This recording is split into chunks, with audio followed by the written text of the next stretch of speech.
I believe, and have so written, that the damage Mr. Trump has done by the things he has said and the way he has said them and the kind of discourse he has normalized does more lasting damage and more serious damage than Richard Nixon's surreptitious felonies did.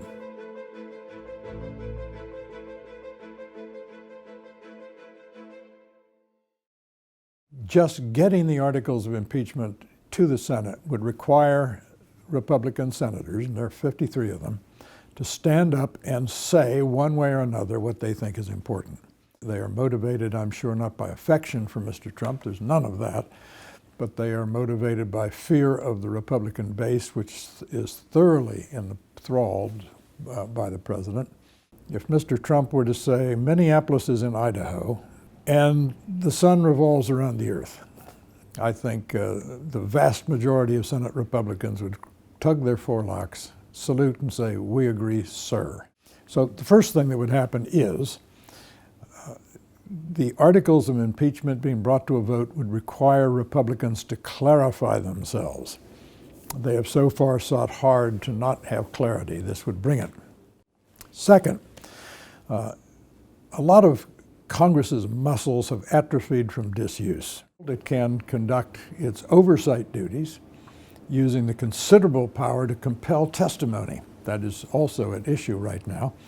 And it's quite conceivable that by the time this is done, the president's refusal to comply with Congress in its legitimate oversight function by resisting subpoenas and other matters will become itself an article of impeachment. Any time the Democrats spend talking about impeachment, they're not talking about health care, prescription drug prices, jobs, growth, the environment, etc. We in the Washington bubble assume that the American people are as preoccupied with these things as we are. We do not recognize just how weird we are who live in Washington and pay obsessive attention to all the ripples on the pond of our politics. Most Americans don't. Most Americans shouldn't. Most Americans are raising children and washing the car and fixing the screen door and getting on with life. So it seems to me it's a distraction.